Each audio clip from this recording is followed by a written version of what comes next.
prisioneiro de Cristo por amor de vós, gentios. Se é que tendes ouvido a respeito da dispensação da graça de Deus a mim confiada para vós outros. Pois, segundo uma revelação, me foi dado conhecer o mistério, conforme escrevi há pouco, resumidamente.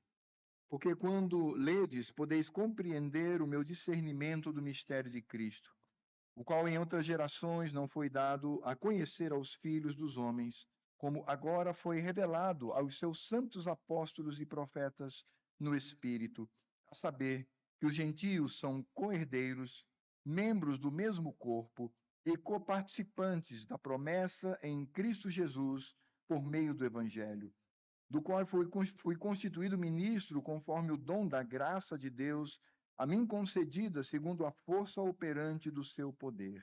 A mim, o menor de todos os santos, me foi dada esta graça de pregar aos gentios o evangelho das insondáveis riquezas de Cristo e manifestar qual seja a dispensação do mistério desde os séculos oculto em Deus, que criou todas as coisas, para que pela Igreja a multiforme sabedoria de Deus se torne conhecida agora dos principados e potestades nos lugares celestiais, segundo o eterno propósito que estabeleceu em Cristo Jesus, nosso Senhor, pelo qual temos ousadia e acesso com confiança mediante a fé nele. Portanto, vos peço que não desfaleçais nas minhas tribulações por vós, pois nisso está a vossa glória. Oremos mais uma vez. Ó Deus e Pai Todo-Poderoso, nós louvamos pela leitura da Tua palavra. Oramos, ó Deus, pela revelação do Teu servo Paulo, inspirado pelo Espírito Santo, a nos trazer, por meio do seu testemunho, a vida que devemos ter em Cristo Jesus, por meio de Cristo Jesus e para Cristo Jesus. Ajuda-nos, Senhor, a termos o nosso coração atingido em cheio por esta palavra e que saiamos daqui mais convictos de santidade, piedade e vida contigo, meu Senhor. Faz isto para a tua honra e glória. Fala, Senhor, a nós por meio do teu Filho, que Cristo, ó Deus, venha nos instruir por meio da tua lei e dos teus mandamentos, e que sejamos, ó Senhor, confrontados e consolados, que sejamos quebrantados e edificados nesta palavra que nunca, nunca volta para ti vazia. Ela cumpre o seu propósito. Por isso estamos aqui, meu Senhor, e este é o nosso desejo em Cristo Jesus. Amém. Meus amados irmãos, nós estamos na sequência daquilo que o apóstolo Paulo ele já nos apresentou. Nós temos no capítulo 1, do verso 1 ao 14, o apóstolo Paulo falando da redenção pela perspectiva de Deus. Ele fala que Deus, ele nos elegeu, ele nos predestinou, ele nos adotou, e por meio de Cristo nós temos a redenção dos nossos pecados pela sangue na cruz. Nós temos também em Cristo a revelação do Evangelho, do mistério do Evangelho, que inclui sabermos que Cristo já reina, já estamos naquilo que simbolicamente o Apocalipse chama de milênio. Cristo reina com a sua igreja, sobretudo a igreja triunfante, e ele, portanto, está subjugando todas as coisas para debaixo dos seus pés. Por isso, somos herança do Senhor e, ao mesmo tempo, co-herdeiros com Cristo. E a nossa segurança está no selo trazido pelo Espírito Santo e o penhor. O Espírito Santo é o penhor destas promessas. Quando Paulo ele termina isso no verso 14 do capítulo 1, Paulo faz uma oração que está no capítulo 1, de 15 a 23.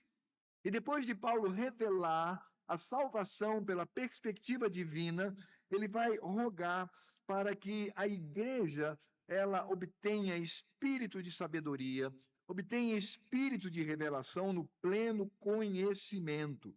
Paulo, então, depois de expor esta maravilha revelada pelo Senhor, que é a nossa redenção pela perspectiva do trono de Deus, da sua soberania, da eternidade, ele ora para que a igreja cresça cada vez mais no conhecimento e na sabedoria por meio da revelação do Evangelho.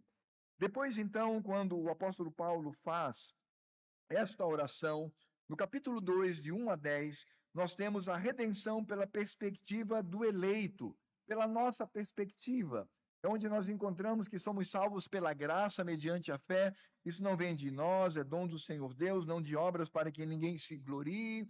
E Paulo vai dizer que há uma finalidade para isto. Ele vai dizer, pois somos feitura deles, criado em Cristo Jesus para as boas obras, as quais Deus preparou de antemão para que andássemos nela. Ou seja, Paulo fala sobre a redenção pela perspectiva do Senhor Deus, ele ora, e depois ele repete o mesmo tema, a redenção, mas agora pela perspectiva da história, pela perspectiva dos eleitos, dos crentes, nós, a experiência que nós passamos. E quando Paulo então fala desta salvação que vem pela graça de Deus, que nos coloca como uma recriação em Cristo, como uma obra de arte do Senhor Deus, como uma poesia de Deus nessa terra. Paulo, então, no verso 11 ao 22 do capítulo 2, ele vai falar que com isto o Senhor Deus, ele destruiu o muro que separava Israel dos gentios. Quando Paulo vai dizer claramente que Israel, de fato, é a árvore com as suas raízes, mas agora, em Cristo Jesus, enquanto galhos são cortados dessas árvores, ou seja, judeus biologicamente descendentes de Abraão, porque não abraçam a fé, porque não experimentam aquilo que está no capítulo 2, de 1 a 10, ao mesmo tempo, Deus vai enxertando os gentios nessa árvore. É isso que Paulo nos diz. Portanto, nós temos aqui a destruição do muro que separava judeus e gentios para a formação de um único povo. Nós vimos com clareza que o Senhor Deus não tem dois povos nessa terra, gentios e judeus. Não existe, isso é estranho à Escritura Sagrada. O Senhor Deus tem apenas um só povo. E nós sabemos que na antiga dispensação, a palavra dispensação, ela significa administração. Então, na antiga administração, no Velho Testamento, nós temos o Senhor Deus convergindo para uma nação, porque, de fato, o Redentor deveria nascer num país. E esse país deveria demonstrar didaticamente a manifestação da graça de Deus. Ainda que muitos judeus, eles se rebelaram contra o Senhor, mas ainda assim Deus manteve e permaneceu fiel a essa nação, no caso em particular Judá, para que dela viesse o Redentor. Uma vez que o Redentor veio, cumpriu a sua obra, não há mais nenhuma justificativa de preservar uma nação política, um Estado político nessa terra de judeus. Não há. Pelo menos na Bíblia não há nada nesse sentido. O que o Senhor Deus faz é, novamente, abrir o leque e fazer com que gentios e judeus, eles sejam filhos de Abraão. É filho de Abraão, não aquele que traz o seu sangue, biologicamente falando, mas é filho legítimo de Abraão, aquele que anda nas suas pisadas da fé, que recebe pela graça de Deus a fé e a oportunidade de ter a sua vida transformada. Então, Paulo, ele nos deixa claro isto.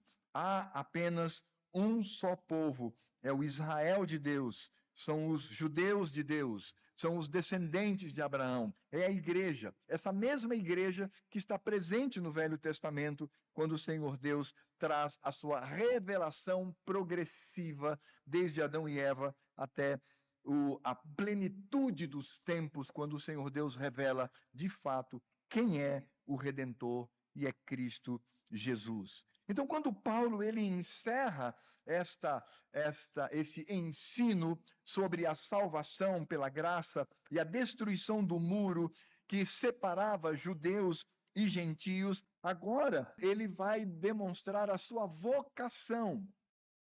Porque vamos entender o contexto aqui do capítulo 3. Paulo está preso em Roma. Ele está preso por causa do evangelho. E os crentes em Éfeso, assim como os crentes daquela região, estavam muito tristes, estavam derrotados, porque eles diziam: o nosso pastor, o nosso apóstolo, ele está preso. Ele não deveria estar livre pelas mãos do Senhor para proclamar o evangelho, mas em vez disto, nós percebemos que estes judeus e mancomunados aos romanos, eles é que parecem ser vitoriosos. A glória está toda no império e a glória está toda nesses judeus que perseguem a nós e perseguem ao nosso apóstolo. Então, Paulo, sabendo disso, ele vai revelar de fato como aqueles crentes deveriam olhar para a sua prisão. Qual era o sentimento no coração? Em outras palavras, Paulo demonstra que eles deveriam olhar para além da matéria, para além deste mundo, para além do império, para além das sinagogas. Eles deveriam ter o olhar no Senhor e assim compreender de fato que aquela prisão era uma glória diante do Senhor. E veja que Paulo, ele começa aqui a falar sobre quem ele é na verdade. Quem é de fato o apóstolo Paulo e de que maneira ele se apresenta para culminar com a glória da sua prisão. Paulo vai construindo a partir do seu ministério para terminar dizendo que aquela prisão não era motivo de tristeza, mas era motivo de glória, para sabermos de fato por que ele estava ali encarcerado. E Paulo começa a fazer isso mostrando quem ele era. Quem de fato é o apóstolo Paulo? E nós vamos descobrir isso do verso 1 ao verso 6. E veja como ele começa no verso 1 do capítulo 3, ele diz assim: por esta causa. A pergunta inicial é: que causa é esta? Porque Paulo diz: por esta causa, eu, Paulo, sou prisioneiro de Cristo Jesus por amor de vós, gentios. Como é que nós podemos entender essa expressão? Ora, Paulo, quando ele diz por esta causa, ele está se referindo, pela construção gramatical, ele está se referindo diretamente ao que ele acabou de dizer. O que ele acabou de dizer? Ele acabou de dizer que judeus biológicos, por serem biologicamente descendentes de Abraão, não são Israel de Deus. E, ao mesmo tempo, ele está dizendo que gentios, estes cães sarnentos, que os judeus repudiavam, eles agora se tornam filhos de Abraão. Eles se tornam Israel de Deus. Ora, meus amados, os judeus, quando ouviam isto, eles não ficavam contentes. Eles não ficavam felizes. Como não ficaram com o próprio Cristo da glória, porque Cristo dizia que eles eram sepulcro caiados, que eles não eram crentes, que eles não eram filhos de Deus, que eles eram filhos do diabo. Eles ficaram tão irados com isto que, pela perspectiva humana, eles arquitetaram o assassinato de Cristo. Por isso, os judeus odiavam ao apóstolo Paulo, porque o apóstolo Paulo, outrora, um fariseu zeloso, alguém que perseguia a igreja, alguém que defendia as tradições do Velho Testamento, agora esse mesmo Paulo fica falando por aí que teve um encontro real com Cristo, ele viu a Cristo, foi comissionado e a ele foram revelados todos os mistérios do Evangelho de Deus, e agora ele está dizendo que esses gentios imundos que ficam adorando a esse Cristo são filhos de Abraão. E nós, que somos, na perspectiva deles, legítimos filhos de Abraão, não somos. Ele diz: nós temos que destruir isso. Nós temos que acabar com esse homem. Porque ele está trazendo essa influência para todo o império. Muitas pessoas, comunidades, estão se formando, estão se unindo nessa religião estranha, nesse sermão que nos destrói. Nós precisamos entender que nós, dizem os judeus, nós é que somos o verdadeiro Israel. Eles não têm nada a ver conosco, são gentios. E por isso, então, perseguiam a Paulo. Então, quando Paulo ele termina o capítulo 2, aqui no verso 22, quando ele fala abertamente do muro que realmente separava, mas que agora não separa mais, há um só povo formado por aqueles que são filhos de Abraão pela fé, seja ele judeu, seja ele gentio, quanto às suas veias, quanto ao seu sangue, ele diz: por esta causa sou prisioneiro. Paulo está preso por causa desta mensagem. Paulo ele mostra com clareza que, ao se referir sobre a união de judeus e gentios numa única pátria, numa única família, num único santuário de Deus, quando ele de fato revela isso, os judeus que ainda acreditavam que somente os descendentes biológicos de Abraão eram salvos, eles então odeiam a Paulo e programam a sua prisão. Mas é claro, meus irmãos, que neste sentido, Paulo nos avisa com toda a clareza que todas as ordenanças, isso está no capítulo 2, verso 15. E o que ele diz aqui? Ele diz: aboliu na sua carne a lei dos mandamentos na forma de ordenanças, para que dos dois criasse em si mesmo um novo homem, ou seja, uma nova humanidade, fazendo a paz. Então, o que Paulo está dizendo é: todos aqueles mandamentos voltados para as cerimônias religiosas, e todos aqueles mandamentos voltados para a concepção civil de Israel, que sim, essas leis separavam Israel dos povos, tendo-os como imundos e eles como aqueles que tinham a revelação do Evangelho. Ele diz: essa lei foi abolida em Cristo Jesus. E isso, de fato, fez com que o apóstolo ele fosse preso. E veja que na sequência o apóstolo Paulo vai dizer que, em certa medida, aqueles crentes de Éfeso já sabiam dessa administração da graça dada em favor aos gentios.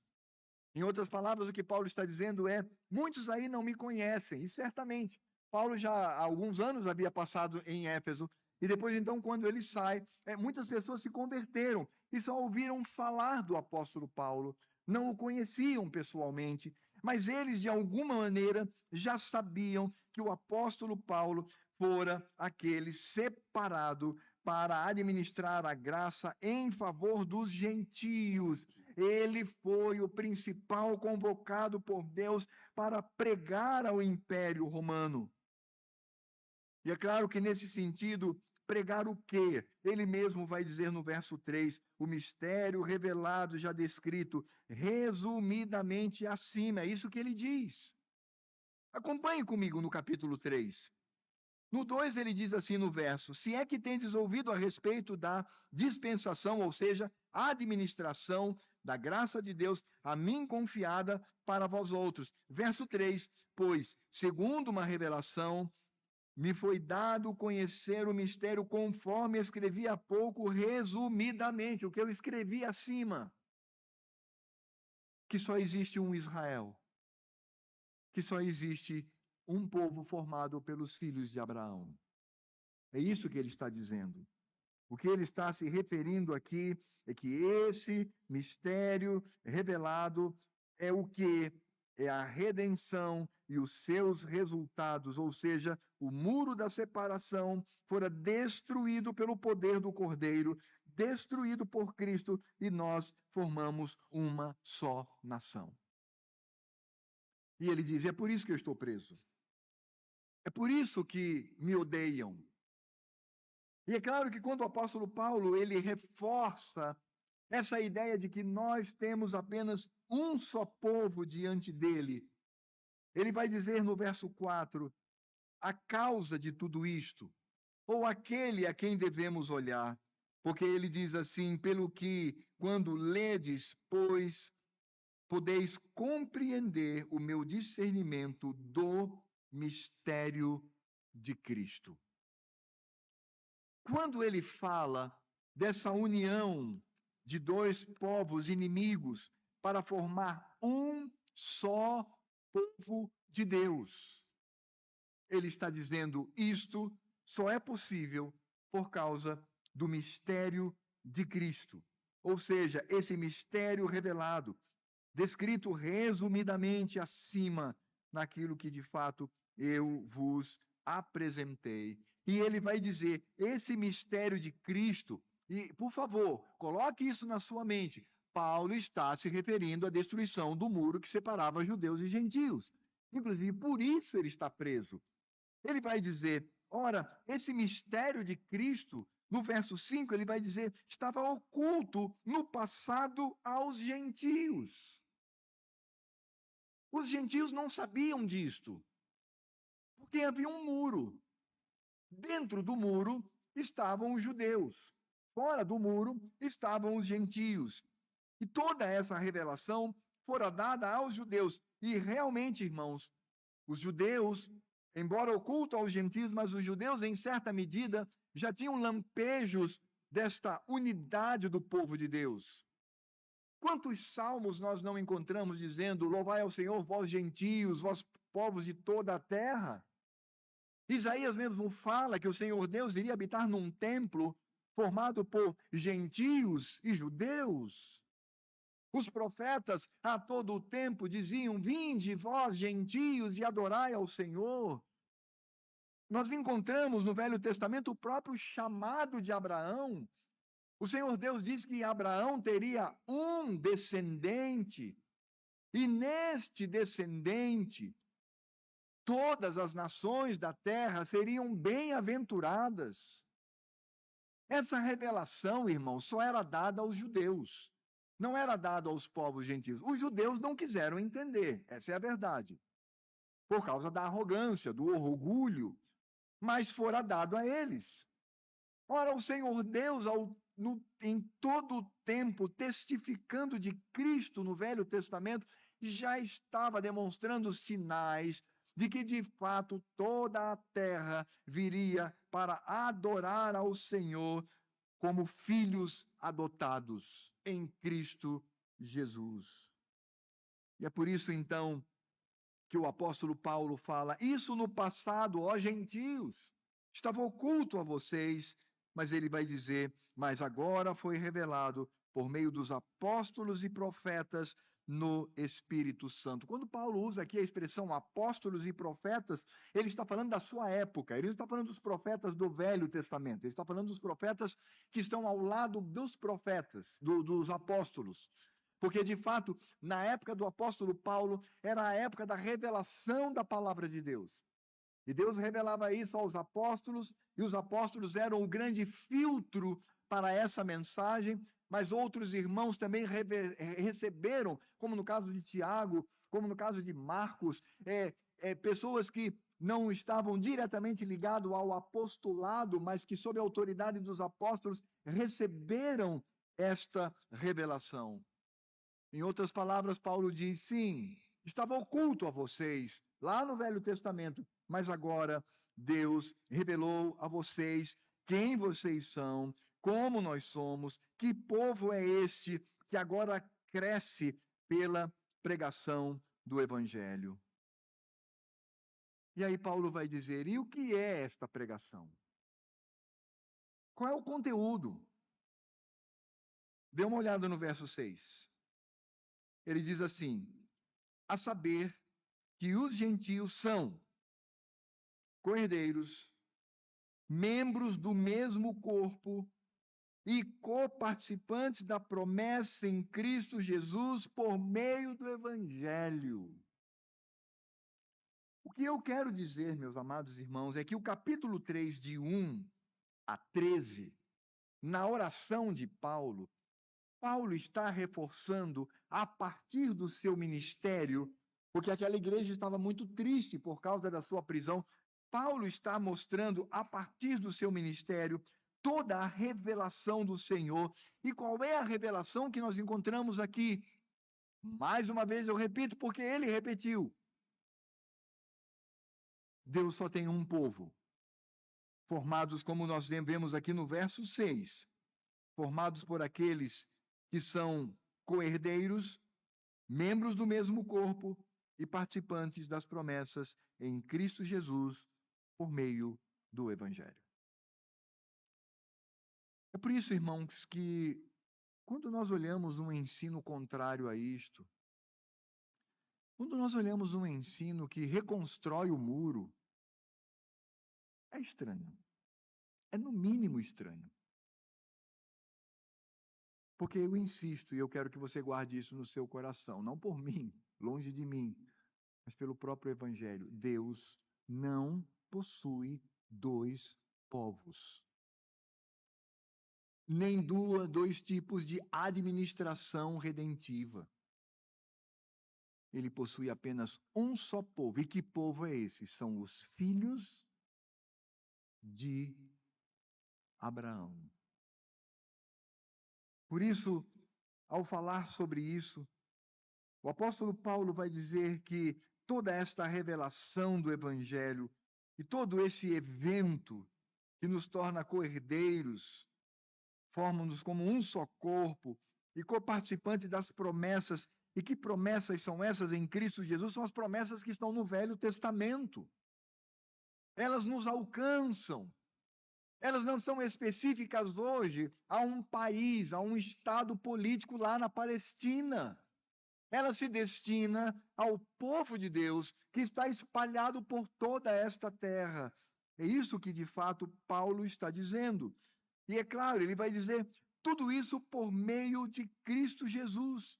Porque Cristo é aquele que é testificado no Velho Testamento. A vida eterna está contida na revelação do Velho Testamento. E por quê? Porque o Velho Testamento testifica de Cristo.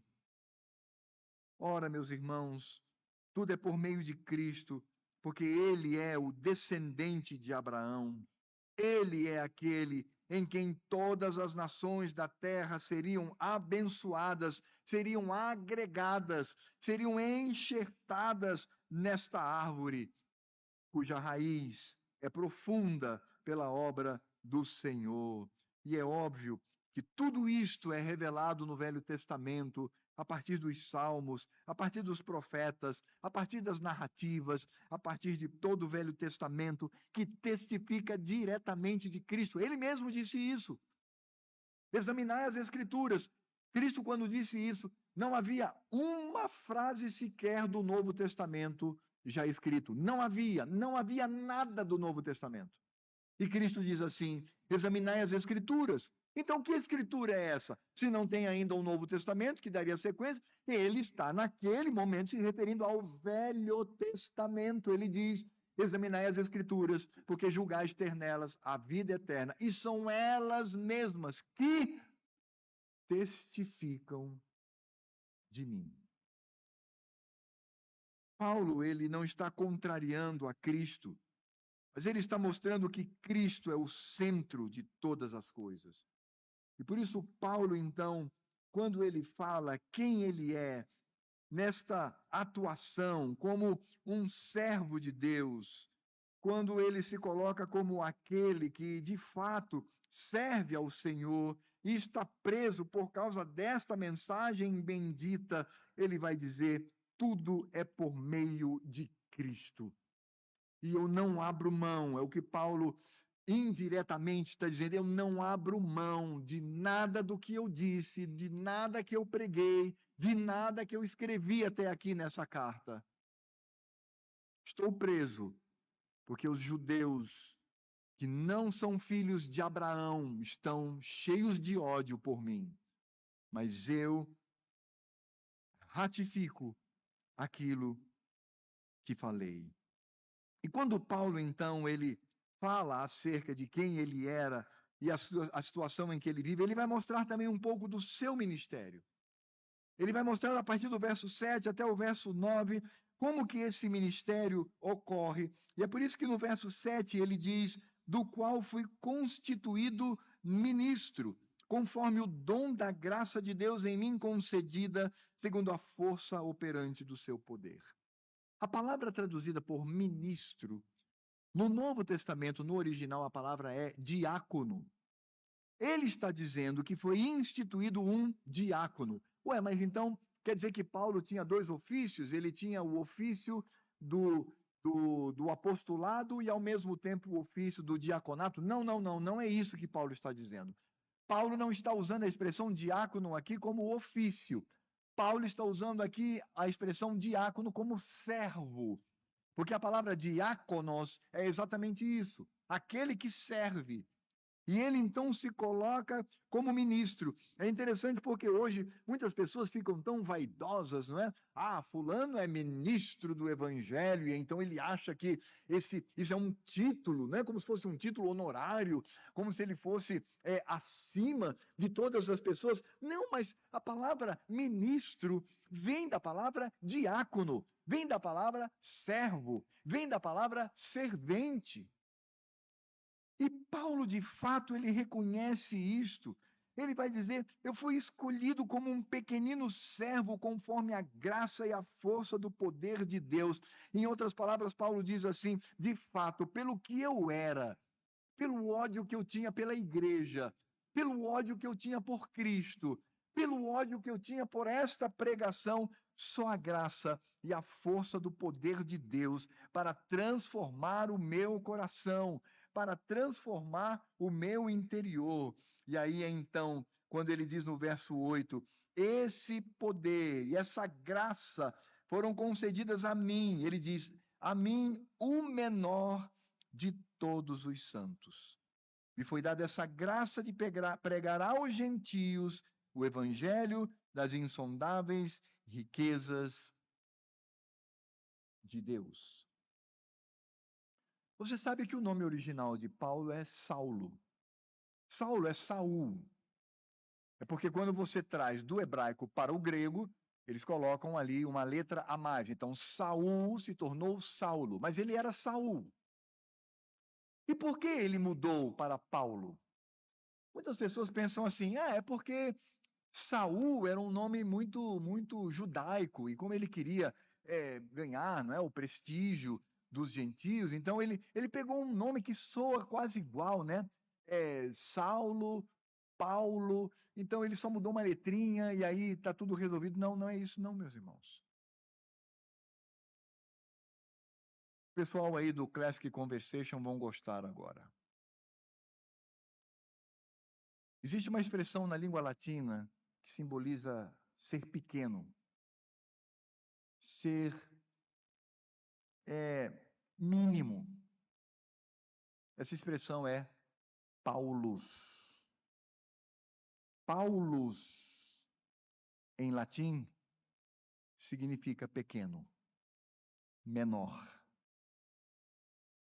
Saul, ou Saulo, não escolheu esse nome por outro motivo, senão o fato de que todas as pessoas, quando o chamavam, usavam uma expressão da língua latina que simboliza o menor.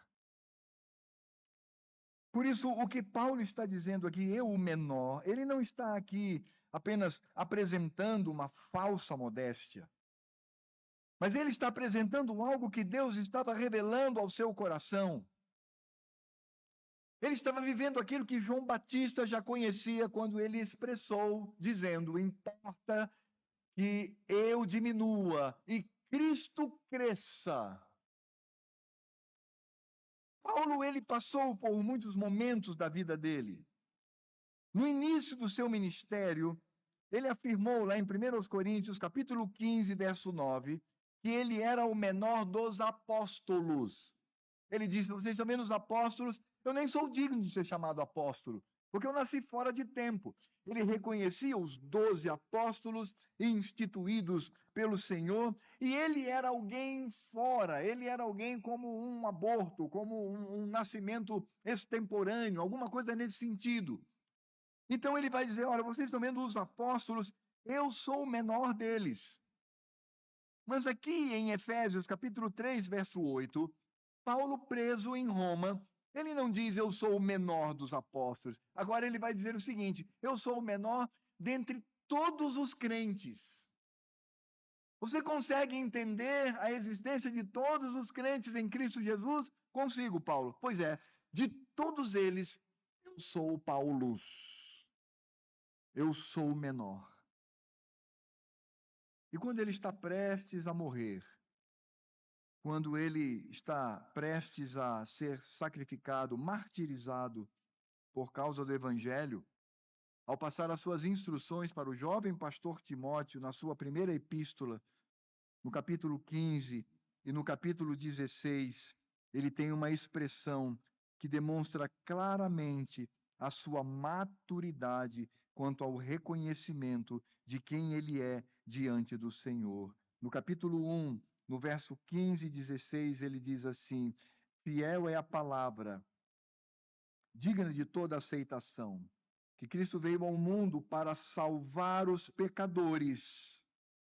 Cristo veio ao mundo para salvar os pecadores. Não são os apóstolos, não são os crentes, ele está se referindo aos pecadores, dos quais eu sou o principal. Mas por esta mesma razão, me foi concedida misericórdia para que em mim, o principal dos pecadores, evidenciasse Jesus Cristo a sua completa longanimidade e servisse eu de modelo a quantos hão de crer nele para a vida eterna. Saulo diz que é Paulus, num primeiro momento diante dos apóstolos. Depois de alguns anos, Saulo vai dizer que é Paulus diante de todos os santos. E depois ele vai dizer que de todos os pecadores ele é o principal. E de fato Paulo sabia disso. Isso daqui não é retórica, isso não é falsa modéstia, isso é reconhecimento da obra de Deus na vida dele. Porque nós sabemos quem era Saulo antes de se converter. Ele, inclusive, saía à caça de crentes para matá-los. Quando mataram a Estevão, jogaram as suas roupas, os que assim o mataram, aos pés de Paulo. E isso era um símbolo. Ele era o responsável principal pela morte brutal daquele diácono por pedradas. Este mesmo homem que estava indo para Damasco para prender, para castigar, para matar cristãos, manifestando todo o seu ódio, ele tem de fato um real encontro com Cristo. E Cristo, então, por misericórdia, transforma o seu coração. E este, que agora é Saulo, Saul, um nome real, o nome de um rei, o nome do primeiro rei de Israel, agora ele se torna Paulus. Um nanico, cujo desejo é apenas que Cristo seja anunciado e glorificado. Esta obra na vida de Paulo não é dele, mas é a obra do Espírito Santo no seu coração. Porque quando nós estamos galgados na nossa própria obra, nós somos arrogantes. Mas quando somos conduzidos pelo Espírito Santo do Senhor, reconhecemos quem éramos, o que Deus fez por nós, o que Deus faz por nós, o que Cristo foi capaz de fazer por amor a nós, e nós então entendemos que todas as coisas que acontecem a nós é para a glória do nosso Cristo. E aí, Paulus, o menor, o pequenino, ele mostra que, sendo de fato aquele separado pelo Senhor para trazer essa mensagem aos gentios, que mensagem é esta? O muro caiu e há somente um só povo do Senhor pela obra redentora de Cristo Jesus. Ele vai mostrar que o conteúdo dessa mensagem é uma mensagem que nunca muda. É uma mensagem que nunca se adapta às pessoas que ouvem, no sentido de que se torne agradável aos ouvidos dela. É claro que toda a pregação do evangelho precisa de estratégia. Paulo diz isso. Eu me fiz de judeus para os judeus, gentios para os gentios. Eu me fiz disto e aquilo para aqueles. Claro, nós precisamos comunicar o evangelho. Mas nunca Paulo iria negociar o conteúdo desse evangelho, o conteúdo dessa mensagem. Ele não iria pregar coisas bonitinhas, gostosas e palatáveis para que os seus ouvintes pudessem dizer: ai, que bom, eu me sinto tão bem, ai, eu saí desse culto tão elevado, uma mensagenzinha tão gostosa. Não é isso. O compromisso dele é com Cristo, o âmago dessa mensagem. E digo mais, meus irmãos, o mundo há de nos odiar sempre por causa desta mensagem. Ela não muda nunca. Porque no verso 8 ele vai dizer: o conteúdo dessa mensagem são as insondáveis riquezas de Cristo. No verso 9, ele vai dizer que, de fato, o conteúdo dessa mensagem é o que, como está traduzido aqui, a dispensação do mistério de Cristo. E nós precisamos nos deter um pouquinho no verso 9. Porque quando no verso 8, falando do conteúdo da mensagem, ele diz: a mim, o menor de todos os santos, me foi dada esta graça de pregar aos gentios o quê? O evangelho das insondáveis riquezas de Cristo.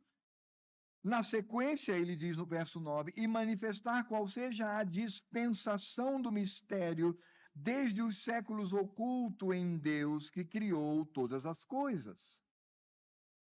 Então, mais uma vez, ele diz: estava oculto, mas agora revelado. Mas veja que a nossa tradução fala da dispensação do mistério de Cristo. Aqui nós temos uma questãozinha textual, que não coloca em xeque, obviamente, a Escritura Sagrada, mas que precisa ser reconhecida por nós. Algumas versões no original trazem de fato esta palavra, que foi traduzida aqui por dispensação, que significa administração. Essa palavra, me permitam pronunciá-la no grego, é oikonomia. E de onde vem a palavra economia? Por isso que fica fácil para a gente, não é? A palavra economia vem de oikonomia, que significa administração do lar, administração da casa. Se Paulo está dizendo isso, ele está dizendo que está revelando a administração de Deus quanto aos mistérios de Cristo, para que se manifeste de fato no Senhor. Então, a perspectiva do evangelho que ele está pregando é a maneira como Deus administrou, desde a eternidade, esse evangelho que me alcança, me salva e me insere no povo de Deus.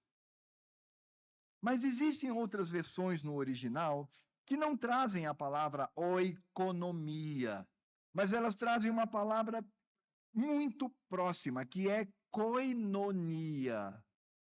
A palavra koinonia significa comunhão, significa união, significa de fato a junção. Então, se estas versões elas estão corretas, na verdade o que Paulo está dizendo é que ele veio para revelar o mistério de Cristo, que é esta comunhão. Que comunhão é essa? É o resultado da relação que a igreja possui nesse plano de Deus, ou seja, a comunhão dos povos em Cristo Jesus. Se de fato é assim, a Escritura Sagrada está dizendo que o Senhor Deus revelou em Cristo a comunhão antes oculta. Que comunhão é esta? Judeus e gentios reconciliados pela cruz. E antes que você fique muito preocupado com isso, e não precisa se preocupar, ambas as palavras, elas, em certa medida, apontam para o mesmo fim. Seja Paulo falando da administração divina para a junção desse povo, ou esse mistério que já é a própria junção do povo, o que de fato Paulo está dizendo é a pregação do Evangelho, esta pregação das insondáveis riquezas de Cristo não é outra coisa senão a obra de Deus, desta mensagem outrora oculta aos gentios, mas agora revelada, de que nós, de fato, pela administração do Senhor, somos o povo de Deus. E, meus irmãos, deixe-me dizer uma coisa para você. É por isso que, há 3 domingos, eu disse que esse assunto é muito sério. Eu me refiro a Israel e à igreja. Isso não é um assunto de só menos importância. Isso não é um assunto teológico assim, tranquilo. Não é tranquilo. Porque se eu acredito que Deus possui dois povos nessa terra, gentios e judeus, separados, tudo que Paulo coloca aqui não faz nenhum sentido. Não faz nenhum sentido. Porque ele está o tempo todo falando dos mistérios de Cristo que são revelados nessa junção, nessa derrubada de muro, nessa formação de um único povo, nesse Cristo que converge para si todos os povos eleitos pelo Senhor, seja gentios, seja judeu de sangue, mas todos se tornam filhos de Abraão. Quando Deus olha para a terra, vem apenas um só povo, uma só redenção, um só redentor. Ele olha apenas para os filhos de Abraão pela fé.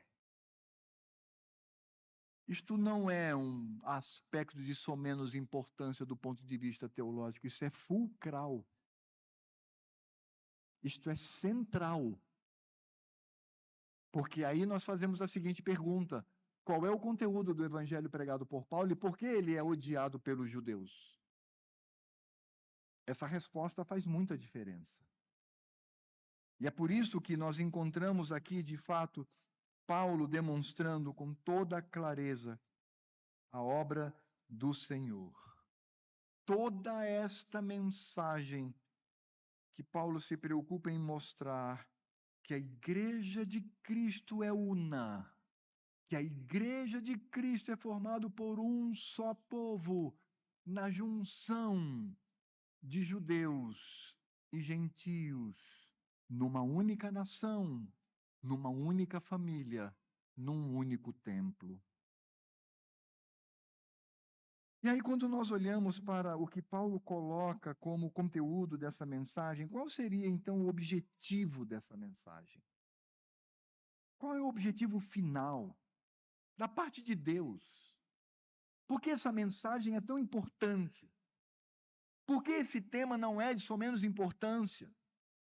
Por que nós precisamos ter virilidade teológica para entender essas verdades? Nós não estamos falando aqui de facção ou seção ou grupos teológicos. Nós estamos falando aqui do Evangelho.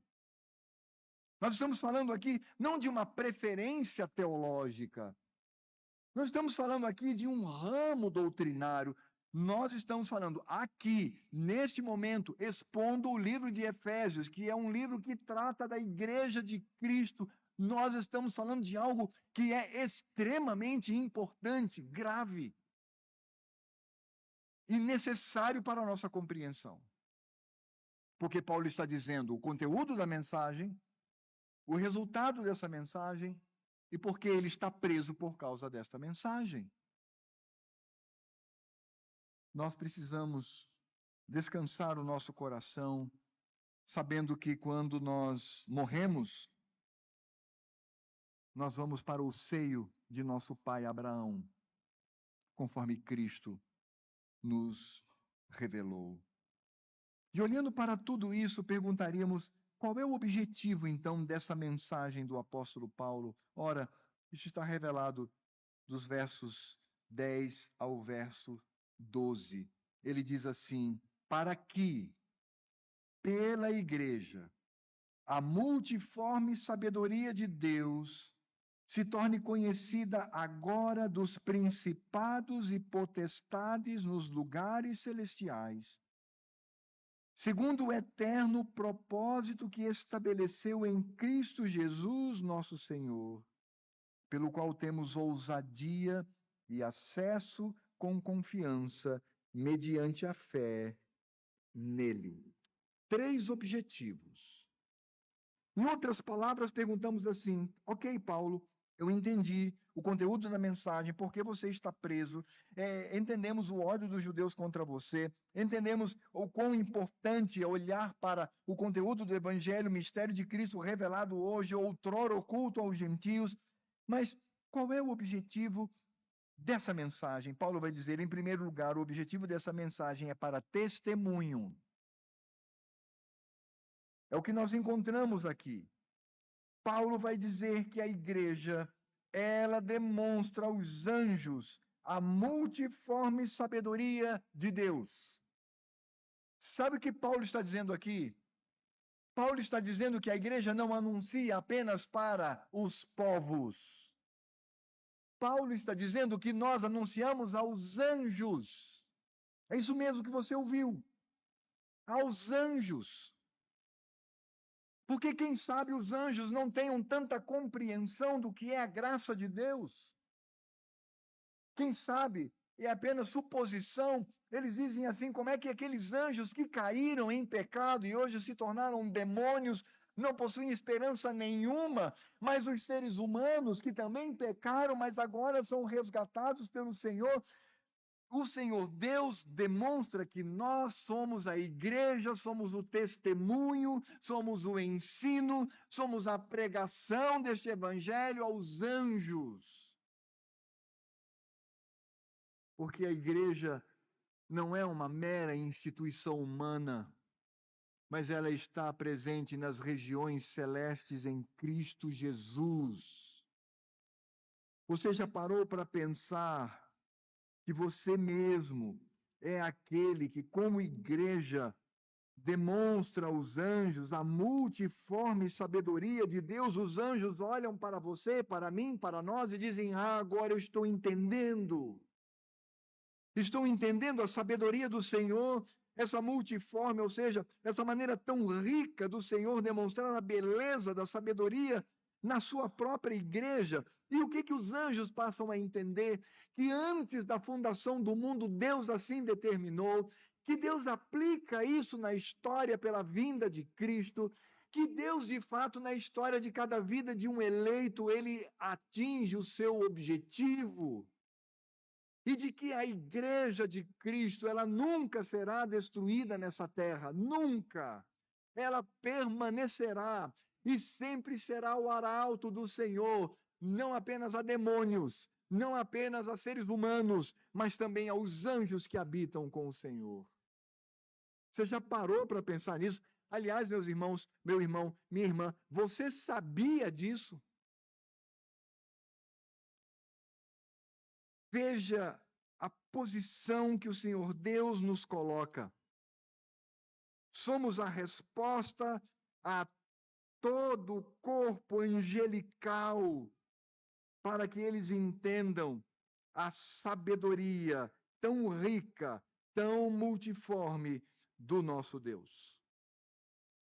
Mas não apenas isto. Toda essa mensagem do Evangelho, por causa desta, Paulo inclusive está preso, não serve apenas como testemunho para os anjos, mas serve também para a nossa segurança, porque Paulo vai dizer do eterno propósito estabelecido na eternidade em Cristo. Em outras palavras, Paulo diz assim: essa mensagem que nós também anunciamos aos anjos como igreja, essa mensagem é aquela que foi determinada por Deus antes da fundação do mundo, na eternidade, em Cristo Jesus. Antes que qualquer coisa existisse, esta obra foi consolidada em Cristo na eternidade por Deus. E esta é a nossa segurança. A igreja não é uma criação humana. A igreja não é como todo o resto das religiões do mundo, todo o resto. Porque todas as religiões do mundo dizem uma única coisa: você precisa ir a Deus, ou aos deuses, ou às divindades, seja que for. É você tem que ir a eles.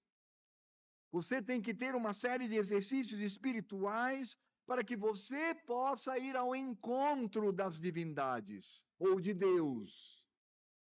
Mas o Evangelho diz isto? Não.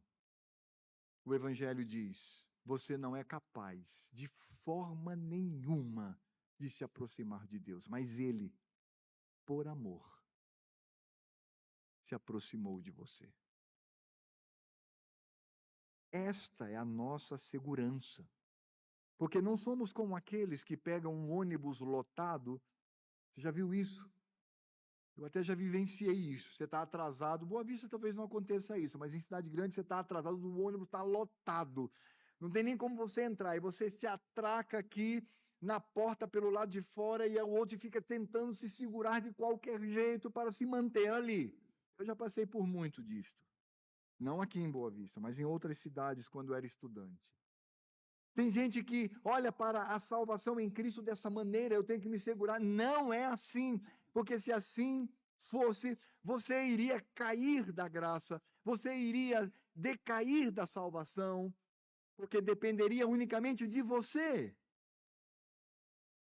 Mas não depende, porque não foi você que foi a Deus. Ele veio ao seu encontro e poderosamente te adotou como filho. E é Ele quem preserva. Por isso Paulo diz, esse testemunho aos anjos não é outra coisa senão o eterno propósito estabelecido na eternidade em Cristo Jesus. Nós não nos seguramos como podemos. Cristo nos segura com mão forte e cheia de amor e graça, nos conduzindo pelo Espírito Santo naquilo que nós entendemos como perseverança dos santos. Mas Paulo vai dizer que o objetivo dessa mensagem, além do testemunho aos anjos, de termos esta segurança absoluta da nossa salvação, ele também fala que nós ganhamos o acesso ao Senhor. É o que ele diz no verso 12, pelo qual temos ousadia e acesso com confiança mediante a fé nele. O que Paulo está dizendo aqui não é outra coisa senão um pequeno resumo do que está lá em Hebreus capítulo 10, de 19 a 22. Você sabe o que está escrito lá em Hebreus 10, 19 a 22? Se você não lembra, então abra sua Bíblia lá. Hebreus capítulo 10, de 19 a 22, diz assim a palavra do Senhor: tendo, pois, irmãos, intrepidez para entrar no Santo dos Santos pelo sangue de Jesus, pelo novo e vivo caminho que ele nos consagrou pelo véu, isto é, pela sua carne, e tendo grande sacerdote sobre a casa de Deus, aproximemo-nos com sincero coração, em plena certeza de fé, tendo o coração purificado de má consciência e lavado o corpo com água pura.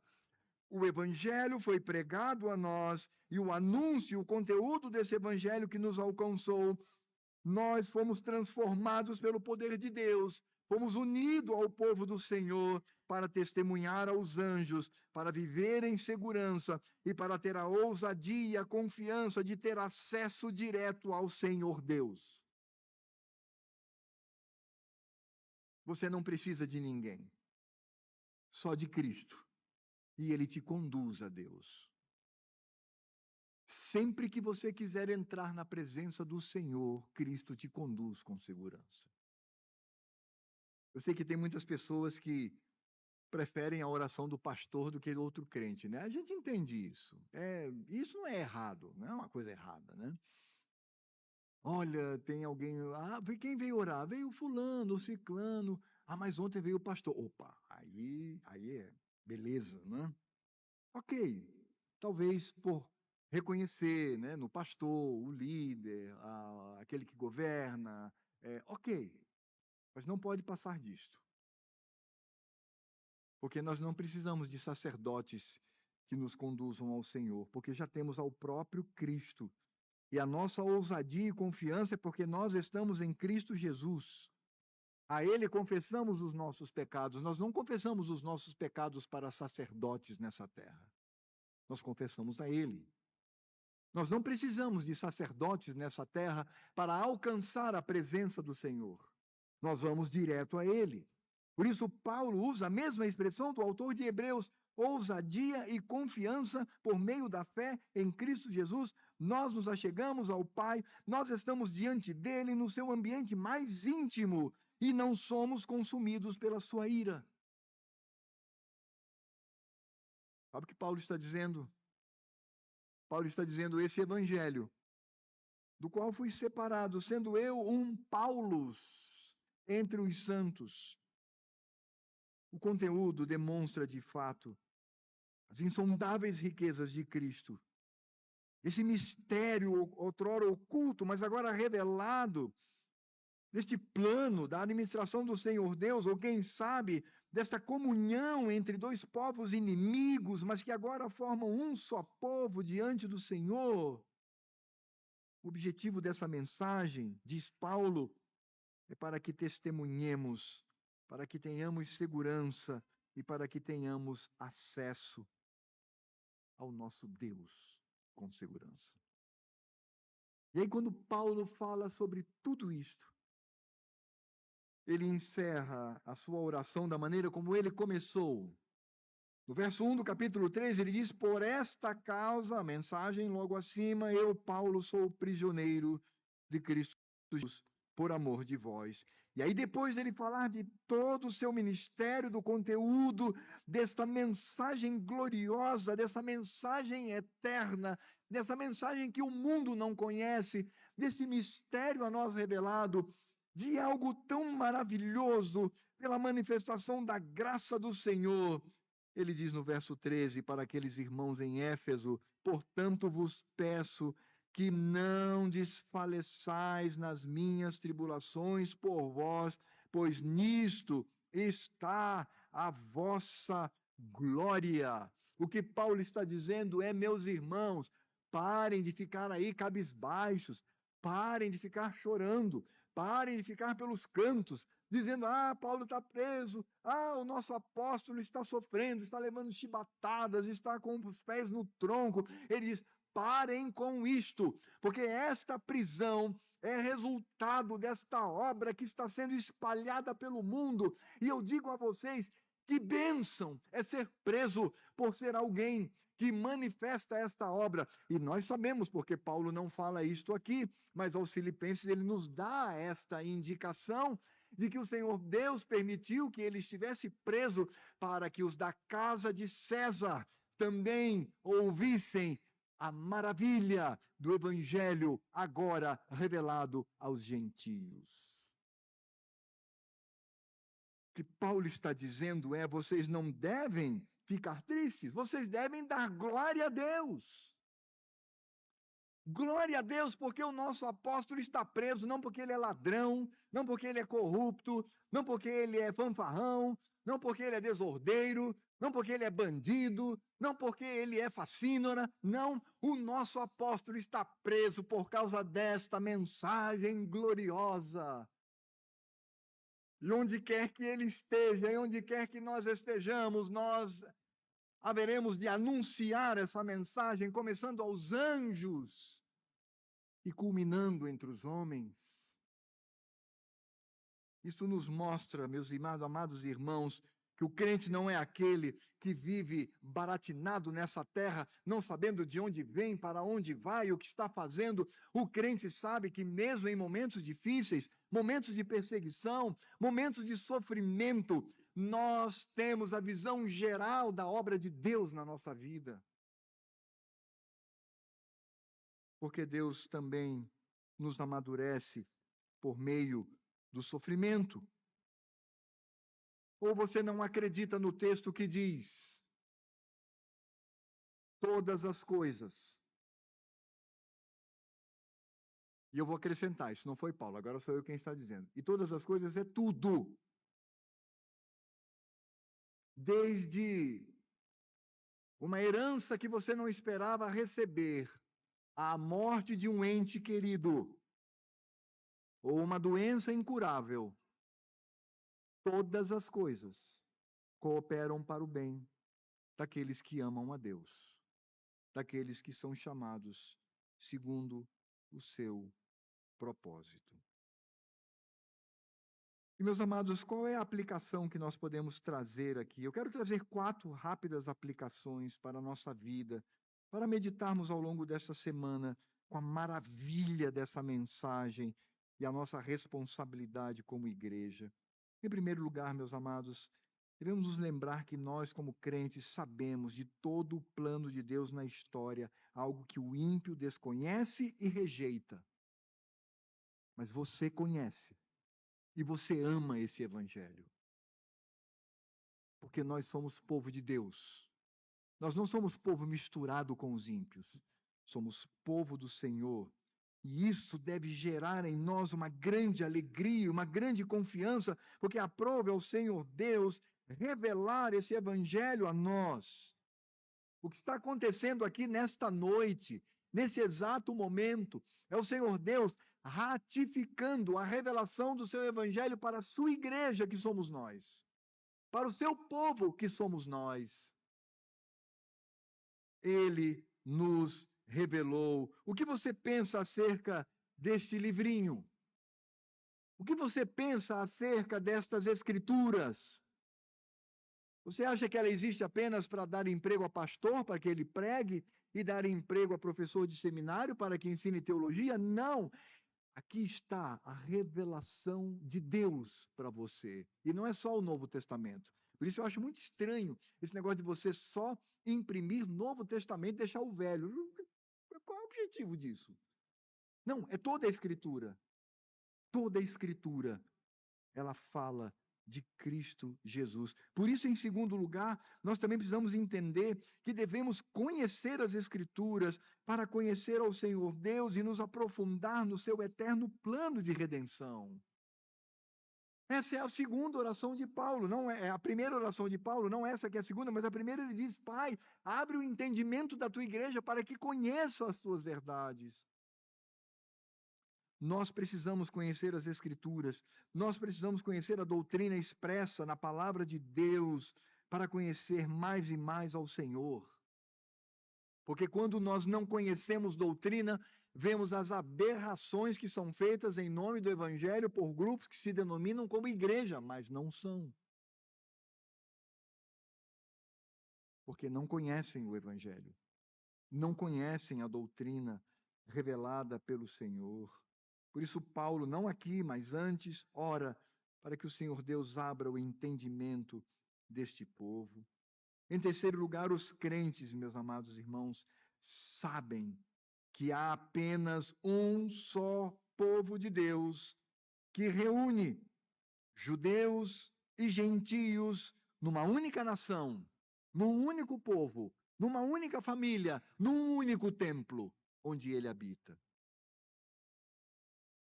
Se eu não entendo assim, eu terei problemas quanto ao entendimento dos mistérios revelados hoje por meio de Cristo Jesus. Eu preciso lutar contra isso. Eu sei que a doutrina contrária a isto é muito forte. Está conosco desde a nossa infância. Talvez muitos aqui ainda não saibam, os mais antigos sabem. Mas, meus irmãos, eu na minha jornada de crente e de pastor, eu já fui dispensacionalista. Sabia disso? Já fui. Mas quando um livro caiu nas minhas mãos chamado O Cristo dos Pactos, e quando eu li esse livro, irmãos, eu chorei. E eu deste púlpito pedi perdão à igreja por tantos anos de ensino equivocado. Eu preciso entender o que a Bíblia diz e não o que os teólogos querem dizer. É a Escritura Sagrada e ela nos diz: o âmago deste evangelho é que de dois povos inimigos Deus fez um só povo para si, para a sua glória. E em quarto e último lugar, meus amados irmãos, lembre-se, nós precisamos entender que sofrer pelo Evangelho é uma glória. Pedro mesmo diz, ninguém sofra por ser intrometido, chato, bandido, ninguém sofra por isso, crente, mas sofra pelo Evangelho. Você sabia que na igreja primitiva, na perseguição atroz do Império Romano contra os crentes, era de fato uma honra gigantesca um pastor, uma autoridade da igreja do Senhor, um presbítero, ser martirizado por causa do Evangelho? E sabe por quê? Não porque eles queriam se mostrar, olha como eu sou forte, eu estou morrendo pelo Evangelho. Não era esse o espírito. O espírito era testemunhar de Cristo, quando eles diziam, eu estou disposto a morrer pelo meu Cristo. Paulo estava preso. E não foi essa prisão que o levou à morte. Ele ainda seria solto e depois preso novamente. Mas ele morreria por causa do Evangelho. Muitos morrem por causa do Evangelho. E nós precisamos entender que se os sofrimentos vêm por causa do Evangelho, isso para nós não é motivo de tristeza, mas de alegria, de glória, de regozijo no Senhor. A Ele toda honra e glória sejam dadas. Senhor Deus e Pai, nós te louvamos pela tua palavra e pedimos para que de fato vivamos um cristianismo real, sólido, firme, vigoroso. Ó Senhor, ajuda-nos. Ajuda-nos para que entendamos o teu evangelho, destituído, ó Pai, de pensamentos humanos. Ajuda-nos, ó Pai, a entender a tua revelação e que assim saibamos o quão importante é esta igreja, não por nós, mas por aquele que nela habita. Ó Deus, ajuda-nos no nosso testemunho, na nossa segurança e no nosso acesso a Ti, como estamos tendo agora, neste exato momento, pela oração.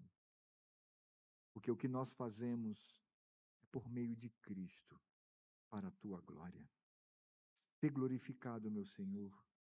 Muito, muito obrigado. Porque a nós está sendo cada vez mais revelado este evangelho glorioso, os mistérios de Cristo. Algo que no Velho Testamento os gentios não possuíam, mas que hoje nós já temos, por tua graça, plano e misericórdia. Ser glorificado, meu Pai. E que a graça do Senhor Jesus, o amor de Deus Pai, e toda obra do selo e nosso penhor, o Espírito Santo, estejam sobre este pequenino povo aqui reunido e sobre todo o pequenino povo de Deus espalhado por esta terra, até que ele venha. Por isso, mais uma vez, nós como igreja clamamos, Maranata, vem, Senhor Jesus. Amém. Curve a sua cabeça, faça a sua oração silenciosa enquanto